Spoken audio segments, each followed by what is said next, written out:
আমি দল করবো একটা দল, কিন্তু আমি দল কেন হবো না তো, তাই না?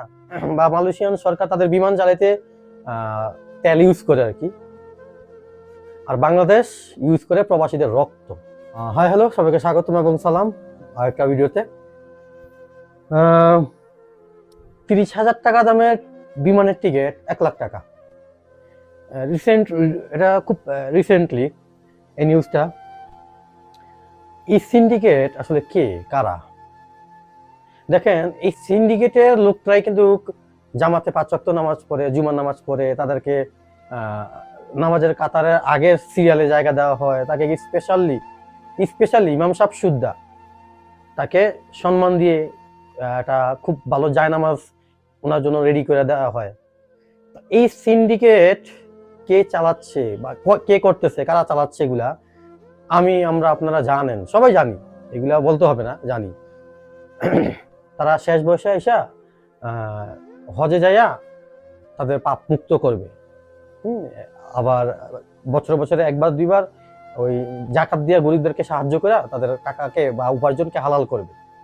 এগুলো হইলো বাংলাদেশের খেল। এখন এগুলা কি আসলে দেখে না বাংলাদেশের প্রশাসন বলেন, সরকার বলেন? অ্যাকচুয়ালি তাদের চোখে পড়ে না। আমি মনে করি মালয়েশিয়ান বিমান বা মালয়েশিয়ান সরকার তাদের বিমান জ্বালাইতে তেল ইউজ করে আর কি, আর বাংলাদেশ ইউজ করে প্রবাসীদের ব্যাপারটা খুবই বাজে। আমার না খুব গালাগালি করতে ইচ্ছা করতেছে, আসলে মুখ খারাপ করলে আর কি হবে বলেন? এদের কোনো মা বাপ, এদের কোনো আত্মসম্মান বোধ, এদের কোনো বংশ পরিচয়, লজ্জাবোধ নাই, কিচ্ছু নাই। এদের আপনার গালাগালি করলে কি ভাই আর কুত্তা কিচ্ছু যায় আসে না। এদের নাই কোনো ফ্যামিলি, এদের নাই কোনো সম্মান, নাই লজ্জা, নাই মেয়ের লজ্জা, নাই বউর লজ্জা, নাই পোলার লজ্জা। এরা নির্লজ্জ, একেবারে নির্লজ্জ। ওই যে সাধারণ পাবলিকদের, জনগণের রক্ত রক্ত খাচ্ছে ওরা, কিছু বলার নাই। দেশ তো চলতেছে না, ডিজিটাল বাংলাদেশ। আমরা সিঙ্গাপুরকে হার মানাইছি, আমরা আমেরিকা পিছাই গেছে আমাদের চাইতে, বরঞ্চ কয়েকদিন পর হয়তো বা আমেরিকা আমাদের কাছ থেকে, আমার এগুলো বলতে ভালো লাগতেছে না। পাগলের লোকে পাগল হয়ে লাভ আছে? কোনো লাভ নেই।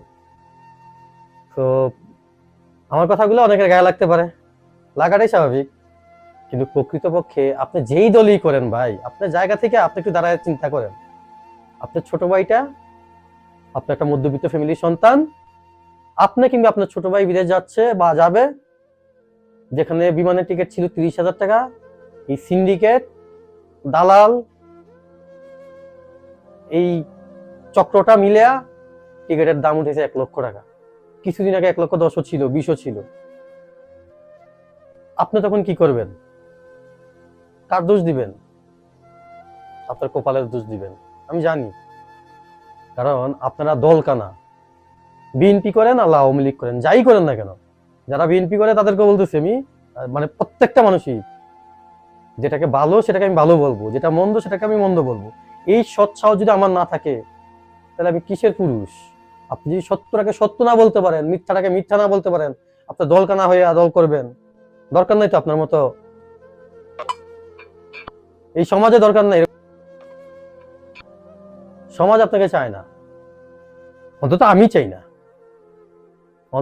চাই না, তো আল্লাহর গজব এদের উপর সবসময় থাকে।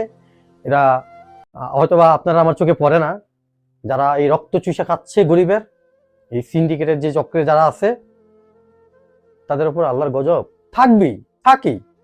তার বেশি কিছু বলবো না, বা বেশি কিছু বইলা মামলা খাওয়ার ইচ্ছাও নাই। এতটুকুই বলছি, জানি না মামলা হয়ে যায় কিনা, হইলে হইতেও পারে।